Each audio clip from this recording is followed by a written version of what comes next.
Welcome back.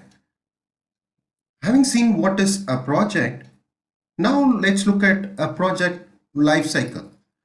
We know that a project needs to have a definite start date and an end date, though depending upon the various scenarios and circumstances, the project start date and end date can always be shifted. Of course, the important point is based on agreement with all the stakeholders. There need to be a start date, end date, but they could be shifted based on how the project progresses. So when there is going to be a start date and end date, between that there is going to be a project life cycle as how it is going to progress in each of these stages. So you'll have, as initially while starting, you'll have an initiation phase, and then from initiation it will go into the planning and then execution, controlling, and finally closing. Generally, different projects, some of them it's called a waterfall model, wherein it goes directly from initiation, it will go to planning, execution, controlling, and finally closing. But in some cases, it will go in a kind of a spiral, that is planning, execution, and controlling, and some deliverables happens, and then a checking is done, and then it will start again, go into planning phase, execution, and then controlling phase. It gets refined and again based on the budget agreement with the stakeholders. So that's called the agile project. And finally, at some point of time, yes, it gets closed. The project gets closed. So that's kind of an agile methodology. So that's about the phases of the project. And then you have the knowledge areas, and these knowledge areas, it will be impacting in all the process groups, the initiation, planning, execution, controlling, and closing. And so PMI, that is Project Management Institute, defines about 10 knowledge areas: scope, time. Time is now replaced with the schedule, the cost, quality, integration, human resources, communication, risk, procurement, and stakeholder management. Of them, the scope, schedule, and cost, which is called the triple constraint, is very critical. If these three are not managed properly, that is the scope, schedule, which is related to the time, and the cost, not effectively managed, yes, the project will have challenges in the execution. That is where, of course, the earned value analysis plays a critical role. There is going to be the schedule variance, cost variance, if it is not managed properly, and even during the management, some challenges can create, there is going to be a variance, and the project needs to be brought back into the track, and that is where the earned value analysis plays a critical role. So that's about the process, various process, like you have the initiation, planning, execution, controlling, and closing, and then you have the knowledge areas as well. So if you look at the EVMs, it will be, that is earned value analysis, will be sitting in the middle, so needs to be monitored across the execution and controlling. And if there are going to be changes, then the project plan needs to be modified baseline. The change one needs to be baseline, and it needs to progress in a spiral way. That is where it is spiral got refined into the agile methodology. And agile methodology, when it is further refined or redefined, and now it's called the DevOps, the development to operation. We'll see that as we progress. So that's about the phases, and then you have the knowledge areas. We'll not go deep into the knowledge areas, but what we need to understand is to manage the project scope, schedule, and cost is quite important, because some of the things in some of the project, you might not be, a project manager may not be involved in a procurement at all. So it might not be, that is where all the project knowledge areas may be tailored to a project based on the organization, based on the project. It can always be tailored for a project, but nevertheless, the scope, schedule, and cost is very critical for each and every project, and the project manager's role is very critical in them in managing these three, that is the scope, the schedule, and the third one is cost, and this is called the triple constraints in a project.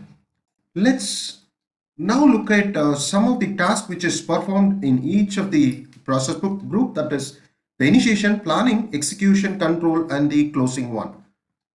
So the initiation project process group, the first one is the project charter is defined, that is which is basically which authorizes the project. Project is identifying that yes, there is a project, then there need to be a justification why such project is going to take place, and the objectives, the high level budget, etc. This is defined in the project charter. So it is now identified, the project charter identifies that yes, the project has come into the organization, it is going to get executed. If you look at it, there is justification.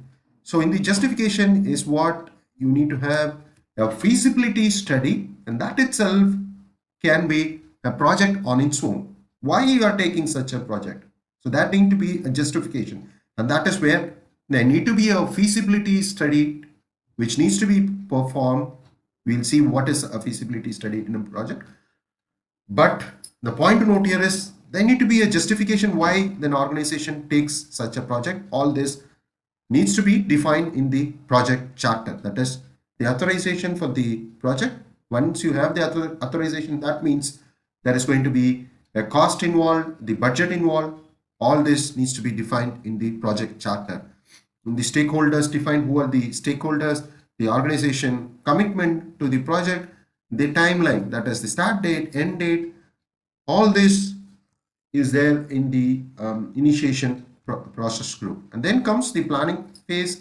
What is the scope of the project? What is in scope? What is the out of scope? With assumptions, project plan or a project plan needs to be done as what are the various activity, whether there is going to be a dependency between the activity. That is where you need to have a work breakdown structure, or it is commonly referred as the WBS, the work breakdown structure.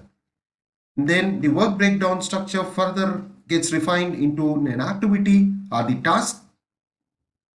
That is the bottommost one, activity task, which can be combined together to form a work breakdown structure. And the resource requirement, availability, because for these activities, an activities needs to have resources assigned to it. So basically for the activity there needs to be a resource assignment. The resources could be consultant or it could be missionaries, and because there are going to be constraints associated with the resources, so they need to be effectively managed and they need to be assigned to the activities. This is where the project manager's role becomes critical, that is the activities and assigning the resources effectively to the activities, and they are effectively managed, and towards managing is where the earned value analysis plays a critical role. And finally, yes, there need to be a cost budget, and that cost budget has to be, yes, once you get into the execution, that needs to be baseline, but there need to be cost budget associated with the project, and all these are done in the project planning phase. And you need to evaluate, optimize, and baseline the project plan. So once you baseline, baseline the sense this needs to be actually approved by the project stakeholders. For example, I say a project is going to start on the 15th of Jan, and it is supposed to some tangible deliverables is going to happen during the lifetime of the project, and the project end date is 15th June. So this is what is the project plan, and if all these stakeholders involved agree for that, then yes, you have to baseline the project and start progressing, that is the executing the project. So baseline is something like you have a plan and which is approved upon by all the stakeholders, then it is called the baseline. So once you have baseline, the next step is start executing the project, and when you execute the project, track the work in progress, record the actual cost, and then yes, that is where then you start comparing with actuals with the plan, and that is where you have the controlling process or the earned value analysis comes into play. That is the basically it is the comparison of planned versus the actuals. So, and if it is going as per the plan, well and good. If there is going to be the variance, schedule variance, cost variance, then the corrective action needs to be taken. So we'll see what is that schedule variance, cost variance, and so on. And finally, yes, based on that, one need to take the corrective actions.